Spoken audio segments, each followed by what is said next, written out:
ఆరోగ్యవంతమైన వాతావరణంలో తయారు చేయబడిన కమ్మని ఊరగాయలు, పొడులు, వడియాలు మరియు అప్పడాలు జంధ్యాల ఫుడ్స్. నమస్తే, నేను Keshav. Welcome to Suman TV. ఆంధ్రప్రదేశ్లో ఎన్నికల ప్రక్రియ ప్రశాంతంగా ముగిసింది. కానీ ఎన్నికల తర్వాత మాత్రం రాష్ట్రం రణరంగంగా మారుతుంది.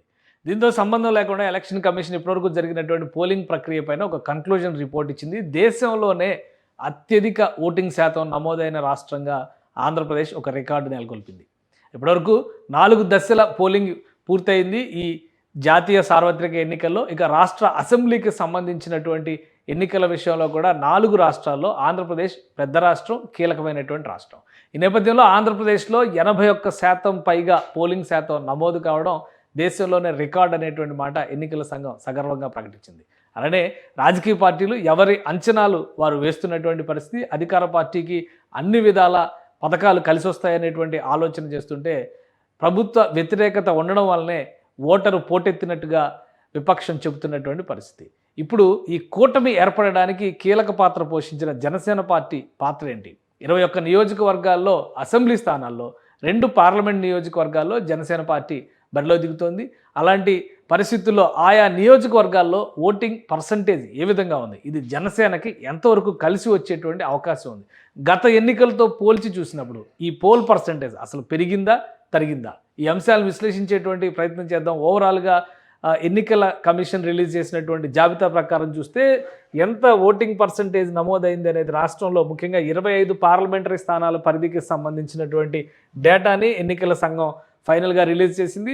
3,33,40,000 మంది 40,560 మంది ఓటర్లు ఆంధ్రప్రదేశ్లో ఓటు హక్కును వినియోగించుకున్నారు. ఇది 80.66% అవుతుంది. అలానే పోస్టల్ బ్యాలెట్కి సంబంధించినటువంటి 1%ని యాడ్ చేసి చూస్తే ఇది 81.86%గా రాష్ట్రంలోనే అత్యధిక రికార్డుగా ఎన్నికల సంఘం ప్రకటించింది. ఇక జనసేన పార్టీకి సంబంధించినటువంటి నియోజకవర్గాల వారీగా అక్కడ అభ్యర్థులు ఎవరెవరు ఉన్నారు, అలానే ఓటింగ్ పర్సంటేజ్ ప్రధానంగా ఎక్కడ పెరిగింది, ఓటింగ్ పర్సంటేజ్ పెరగడం వల్ల విపక్షానికే కలిసి వస్తుందనేటువంటి విశ్లేషణలో ఎంతవరకు వాస్తవం, ఈ అంశాన్ని విశ్లేషించేటువంటి ప్రయత్నం చేద్దాం. జనసేన పార్టీకి సంబంధించినటువంటి 21 నియోజకవర్గాల ఓటింగ్ పర్సంటేజ్ ఒకసారి చూద్దాం. ముందుగా అంటే ఉమ్మడి శ్రీకాకుళం జిల్లాకి సంబంధించినటువంటి పాలకొండ ఎస్టీ రిజర్వ్డ్ నియోజకవర్గం. ఈ నియోజకవర్గం అరకు పార్లమెంటు పరిధిలోకి వచ్చేటువంటి నియోజకవర్గం. అక్కడ 75.26% పోలింగ్ నమోదైంది.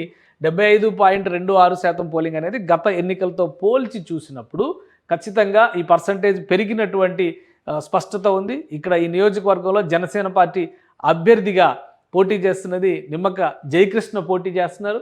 సో ఓవరాల్గా ఇక్కడ 195,020 ఓట్లు ఉండగా అందులో 146,781 ఓట్లు పోలైనట్టుగా ఎన్నికల సంఘం అధికారికంగా ప్రకటించింది.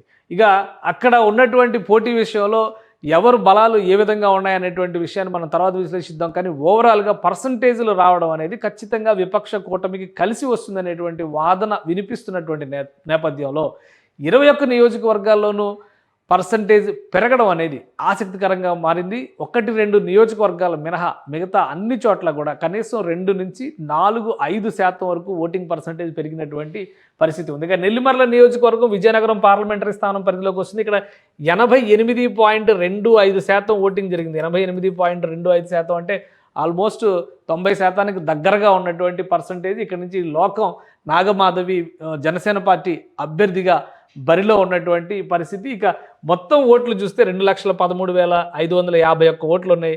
1,88,456 ఓట్లు పోలైనాయి విజయనగరం లోక్సభ స్థానం పరిధిలోకి వచ్చేటువంటి నెల్లిమర్ల నియోజకవర్గంలో. ఇక విశాఖ సౌత్, ఇక్కడ విశాఖ పార్లమెంటరీ స్థానం పరిధిలోకి వచ్చేటువంటి నియోజకవర్గం ఇది. ఇక్కడ నుంచి చూస్తే కనుక 63.24% మాత్రమే నమోదైంది. అత్యల్ప పోలింగ్ శాతంగా దీన్ని రాష్ట్ర ఎన్నికల సంఘం కూడా ప్రకటించింది. అంటే ఈ నియోజకవర్గంలో వంశీకృష్ణ యాదవ్ జనసేన పార్టీ అభ్యర్థిగా బరిలోకి దిగుతున్నారు. 2,16,770 ఓట్లు ఉన్నటువంటి నియోజకవర్గంలో 1,37,744 ఓట్లు మాత్రమే పోలైనాయి.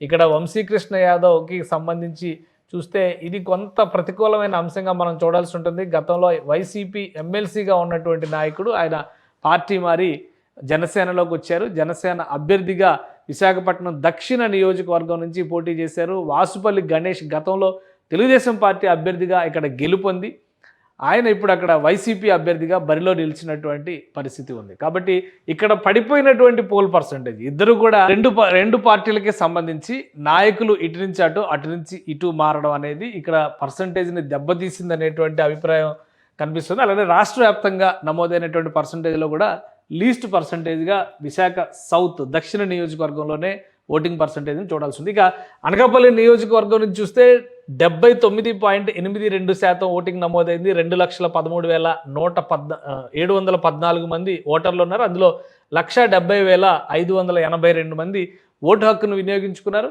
ఇది జనసేన పార్టీ అనౌన్స్ చేసినటువంటి మొదటి జాబితా అభ్యర్థుల లిస్టులో కొనతాల రామకృష్ణ ఇక్కడ నుంచి జనసేన పార్టీ అభ్యర్థిగా బరిలో నిలిచారు. ముందుగా అనకాపల్లి పార్లమెంటు స్థానంలో కూడా జనసేన పార్టీ అభ్యర్థి ఉండే అవకాశం ఉందన్నారు. కానీ ఆ అవకాశాన్ని పక్కన పెట్టి జనసేన పార్టీ బీజేపీకి ఆ సీట్ని కేటాయించింది. ఇక వైసీపీ నుంచి మలసల భరత్ కుమార్ అక్కడ బరిలోకి దిగారు. అయితే వాస్తవానికి ఇది మంత్రి అమర్నాథ్ సిట్టింగ్ స్థానం, కానీ ఈసారి ఆయన అక్కడి నుంచి పోటీ చేయడం లేదు. ఆయన గాజువాక నుంచి పోటీ చేశారు. కాబట్టి ఇక్కడ ఓటింగ్ పర్సంటేజ్ పెరగడం అనేది ఎవరికి కొత్త అభ్యర్థికి కలిసి వస్తుందా, కొనతాల రామకృష్ణకి కలిసి వస్తుందా అనేది ఆసక్తికరంగా ఉంది. ఇక పెందుర్తి నియోజకవర్గం పరిస్థితి చూస్తే 74.44% ఓటింగ్ నమోదైంది. 3,07,545 ఓట్లు అత్యధిక ఓట్లు ఉన్నాయి. ఇక్కడ పర్సంటేజ్ పోలింగ్లో కూడా దాదాపు 2,28,938 ఓట్లు పోలాయి. అంటే భారీ సంఖ్యలో ఓట్లు పోలాయి. కానీ ఎక్కువ సంఖ్యలో ఓట్లు ఉండడం వల్ల పర్సంటేజ్ 75% లోపే నమోదైనటువంటి పరిస్థితి ఉంది. లేదంటే ఇక్కడ కూడా అత్యధిక రికార్డు ఉండేటువంటి అవకాశం ఉంది. ఇక పెందుర్తి నుంచి చూస్తే పంచకర్ల రమేష్ ఇక్కడ బరిలోకి దిగారు జనసేన పార్టీ నుంచి అభ్యర్థిగా. అలానే అక్కడ సిట్టింగ్ ఎమ్మెల్యే దాదాపు ఈ నియోజకవర్గాలన్నింటిలో ఒక్క అనకాపల్లి నియోజకవర్గం మిగతా అన్ని నియోజకవర్గాల్లో కూడా సిట్టింగ్ ఎమ్మెల్యేలే బరిలో ఉన్నారు. అదీప్ రాజు వైఎస్ఆర్సీపీ నుంచి అదృష్టాన్ని పరీక్షించుకుంటున్నారు. కాబట్టి యలమంచిల నియోజకవర్గం పరిస్థితి చూద్దాం. ఇక్కడ 85.94% ఓటింగ్ జరిగింది. 2,06,394 ఓట్లు ఉన్నాయి. అందులో 1,77,376 ఓట్లు పోలైనాయి. ఇక్కడ నుంచి బరిలో యలమంచిల నియోజకవర్గం నుంచి బరిలో నిలిచింది జనసేన పార్టీ అభ్యర్థిగా సుందరపు విజయ్ కుమార్ బరిలో ఉన్నారు. అక్కడ కన్నబాబు రాజు సిట్టింగ్ ఎమ్మెల్యే, ఆయన వైఎస్ఆర్సీపీ నుంచి బరిలో ఉన్నారు. సో 85% దాదాపు 86% ఓటింగ్ అనేది చాలా భారీ ఓటింగ్గా మనం చూడాల్సి ఉంటుంది.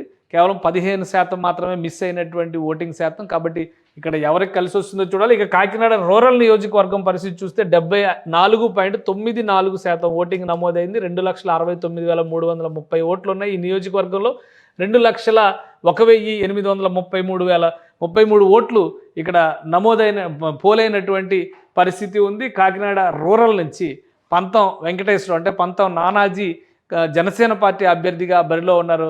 కురసాల కన్నబాబు వైఎస్ఆర్సీపీ నుంచి మాజీ మంత్రి బరిలో ఉన్నారు. గత ఎన్నికల్లో ఆయన అక్కడి నుంచి గెలిచారు. 2009 ప్రజారాజ్యం నుంచి కూడా అక్కడి నుంచి గెలిచినటువంటి నాయకుడు.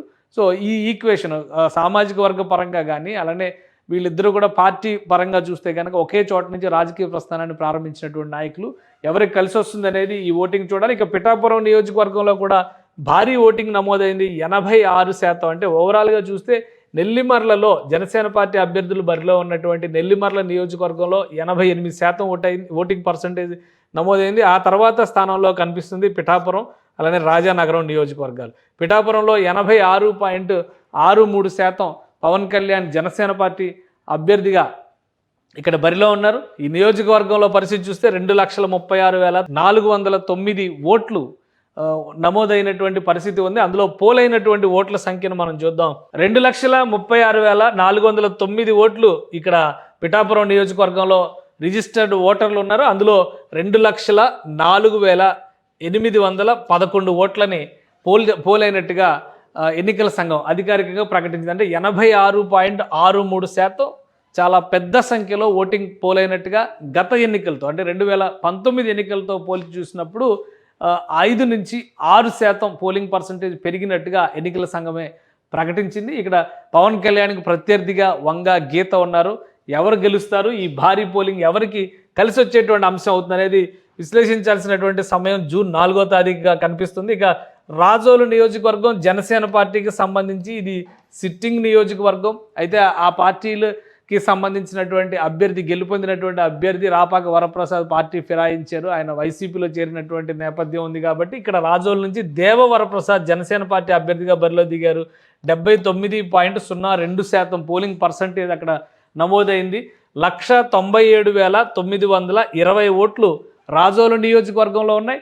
అందులో 156,400 ఓట్లు పోలైనట్టుగా ఎన్నికల సంఘం ప్రకటించింది. గొల్లపల్లి సూర్యారావు ఇక్కడ నుంచి అభ్యర్థిగా వైఎస్ఆర్సీపీ నుంచి దేవవర ప్రసాద్కి ప్రత్యర్థిగా బరిలో దిగినటువంటి పరిస్థితి. గతంలో తెలుగుదేశం పార్టీ నాయకుడు, గత ఎన్నికల్లో జనసేన పార్టీ అభ్యర్థిని ఢీకొట్టినటువంటి నాయకుడు. అయితే అనూహ్యంగా రాజకీయంగా పరిణామాలు మారినటువంటి తరుణంలో ఆయన జనసేనని, టీడీపీ కూటమిని వ్యతిరేకించి వైసీపీలో చేరి అక్కడి నుంచి తన అదృష్టాన్ని పరీక్షించుకున్నారు. కాబట్టి 79% ఓటింగ్ ఎవరికి కలిసి వస్తుందో చూడాలి. ఇక పి గన్నవరం ఎస్సీ రిజర్వ్డ్ నియోజకవర్గానికి సంబంధించి 83.46% ఓటింగ్ నమోదైంది. 198,602 ఓట్లు ఇక్కడ ఈ నియోజకవర్గంలో ఓటర్లు ఉన్నారు, వ్యాలిడ్ ఓటర్స్. అందులో 165,749 ఓట్లు నమోదైనట్టుగా ఎన్నికల సంఘం ప్రకటించింది.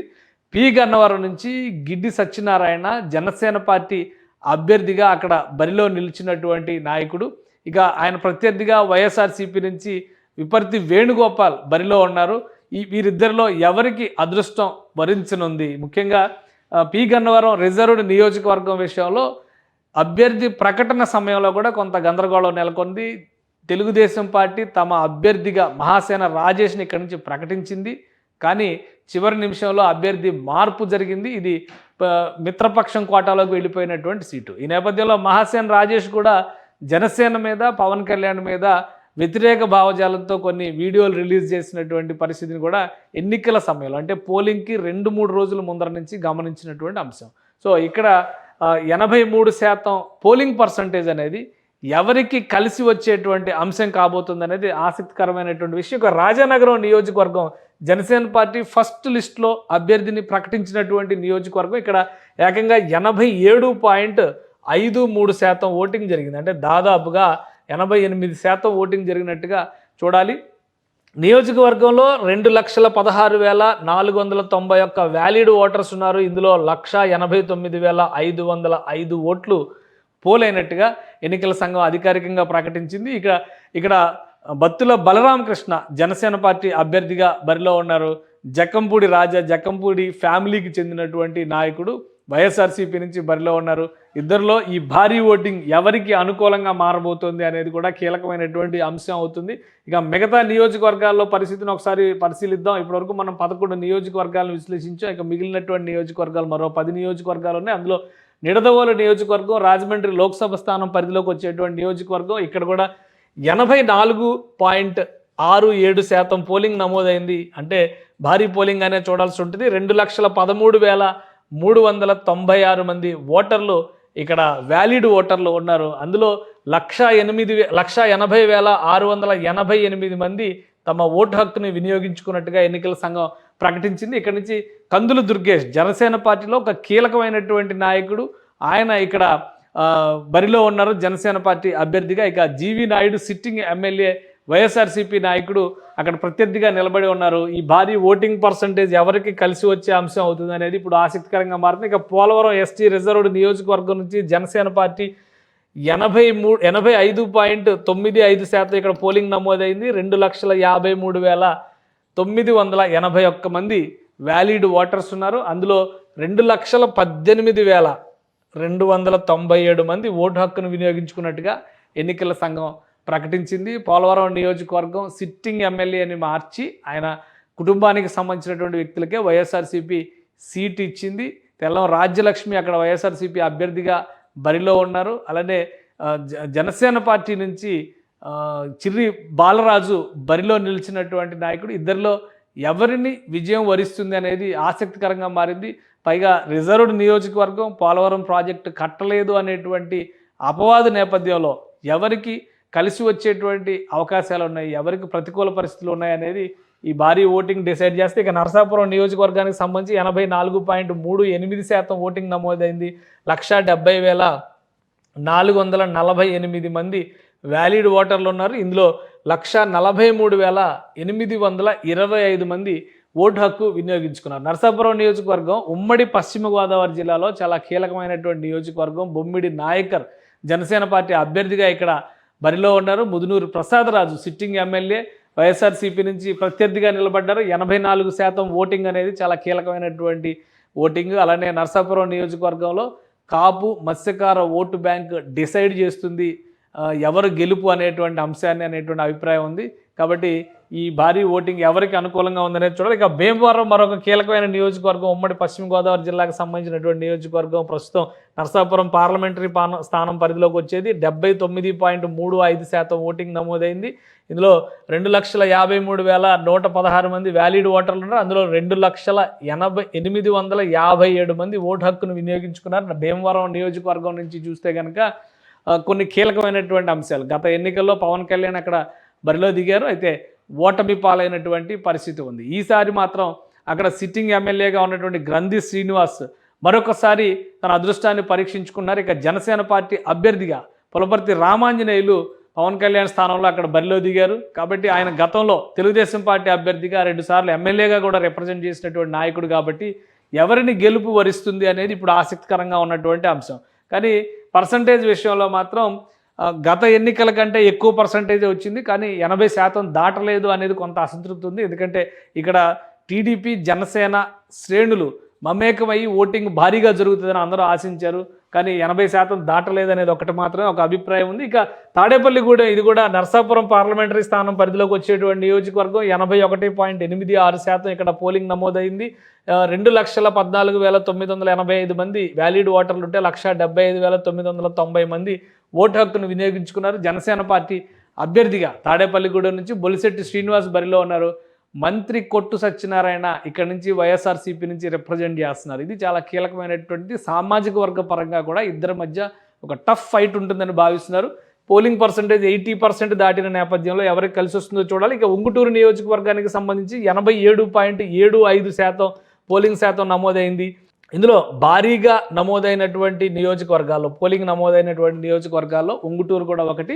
2,06,437 మంది వ్యాలిడ్ ఓటర్లు ఉంటే 1,81,152 మంది ఓటు హక్కు వినియోగించుకున్నారు. ఇక ఈ నియోజకవర్గం నుంచి పశ్చిమాట్ల ధర్మరాజు ఇక్కడ జనసేన పార్టీ అభ్యర్థిగా బరిలో నిలిచినటువంటి పరిస్థితి ఉంది. ఉంగుటూరు నియోజకవర్గం నుంచి వైఎస్ఆర్సీపీ నుంచి సిట్టింగ్ ఎమ్మెల్యే మరొకసారి బరిలో దిగారు పుప్పాల శ్రీనివాసరావు. ఆయనకి ఎంతవరకు ప్రజా మద్దతు లభిస్తుంది? 87% ఓటింగ్ అనేది ఒక కీలకమైనటువంటి ఓటింగ్ శాతం. కాబట్టి ఇద్దరిలో ఎవరికి అవకాశం కలిసి వస్తుందో, అదృష్టం కలిసి వస్తుందో చూడాలి. ఇక్కడ వరకు ఉమ్మడి గోదావరి జిల్లాలకు సంబంధించిన నియోజకవర్గాలు పూర్తయిపోతే, ఇక అవినిగడ్డ నియోజకవర్గం, ఉమ్మడి కృష్ణా జిల్లాలో నియోజకవర్గం 86.18% ఓటింగ్ నమోదైంది. ఇక్కడ 2,12,331 మంది ఓటర్లు ఉన్నారు. 1,82,991 మంది ఓటు హక్కు వినియోగించుకున్నారు. ఇక్కడ నుంచి మండలి బుద్ధప్రసాద్ గతంలో తెలుగుదేశం పార్టీ నాయకుడిగా, అలానే డిప్యూటీ స్పీకర్గా రిప్రజెంట్ చేసినటువంటి సీనియర్ నేత.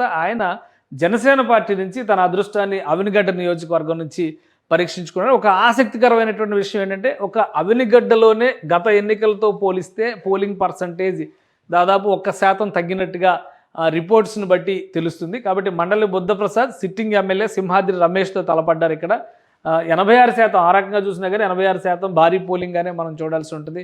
సో ఎవరిని ఇద్దరిలో అదృష్టం వరిస్తుందనేది చూడాలి. ఇక తెనాలి నియోజకవర్గం కీలకమైంది. జనసేన పార్టీకి సంబంధించి నంబర్ 2 నాదెండ్ల మనోహర్ పోటీ చేస్తున్నటువంటి నియోజకవర్గం. 76.16% ఓటింగ్ నమోదైంది. ఇక్కడ 2,67,624 మంది ఓటర్లు ఉన్నారు. అందులో 2,03,832 మంది ఓటు హక్కు వినియోగించుకున్నారు. ప్లస్ ఓటింగ్ సందర్భంలో తెనాలి నియోజకవర్గంలో జరిగినటువంటి ఒక ఘటన మొత్తం దేశవ్యాప్తంగా కూడా ఆసక్తికరంగా మారింది. ఒక సామాన్య ఓటర్ పైన ఎమ్మెల్యే అన్నాబత్తుని శివకుమార్ చేసుకోవడం అనేది, అతను వెంటనే రియాక్ట్ అయ్యి చంప పగలగొట్టడం అనేది దేశవ్యాప్తంగా చర్చనీయాంశమైంది.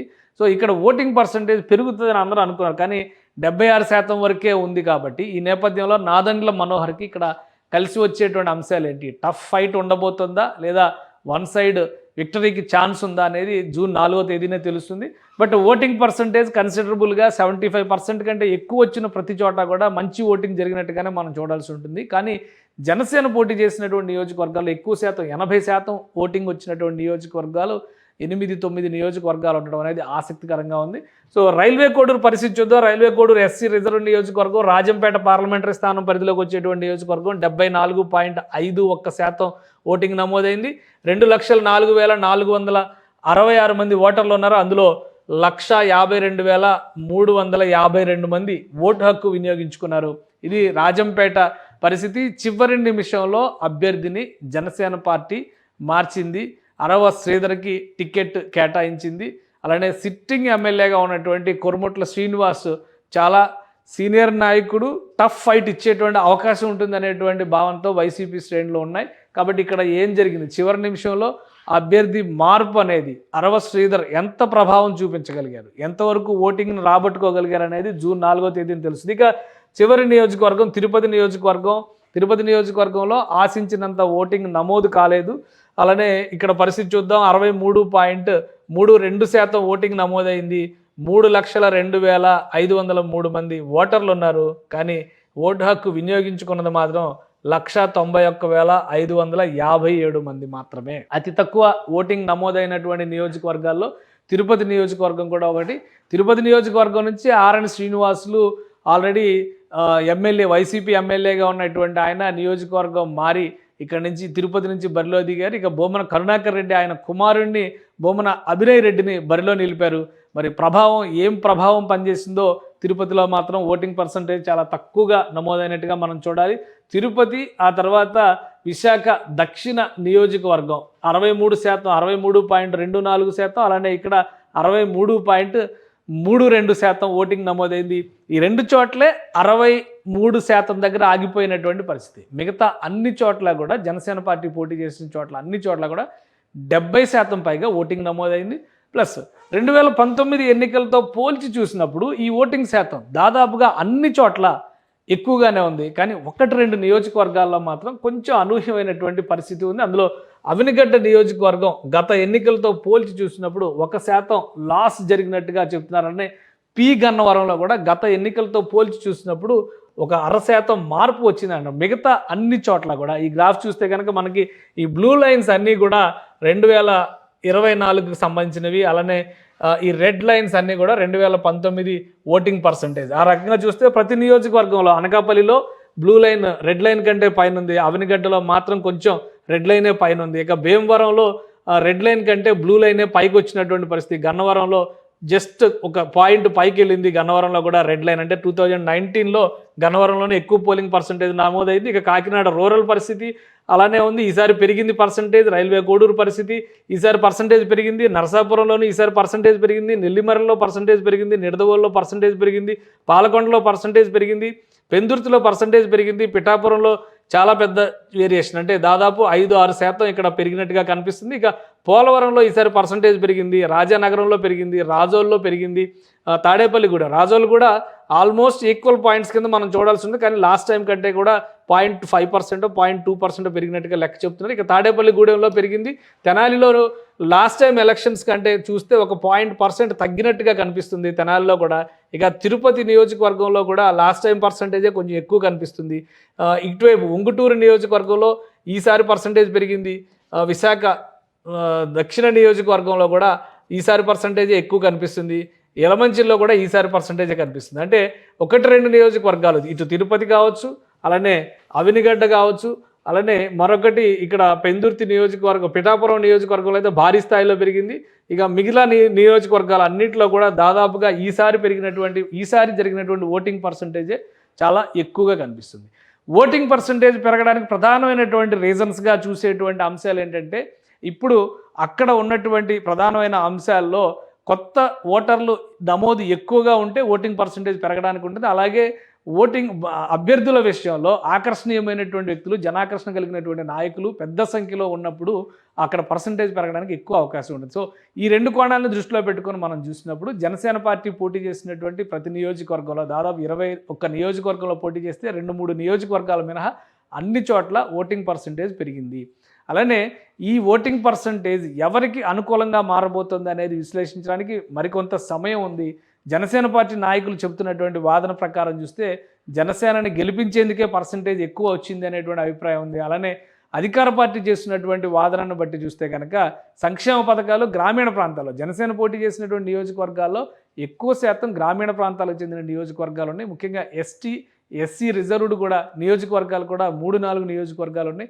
సో ఆయా నియోజకవర్గాల్లో వైసీపీ ఓటు బ్యాంక్ ఎక్కువ కాబట్టి జనసేనని ఏ విధంగానైనా కానీ నిలువరించాలనేటువంటి ఆలోచనతో వైసీపీకి ఎక్కువగా ఓట్ షేర్ జరిగింది అనేటువంటి విశ్లేషణ కూడా చేస్తున్నారు. కానీ ప్రాక్టికల్గా ఎవరి అభిప్రాయాలు వారు చెప్పినప్పటికీ కూడా జూన్ 4వ తేదీన ప్రాపర్ రిజల్ట్ వస్తుంది.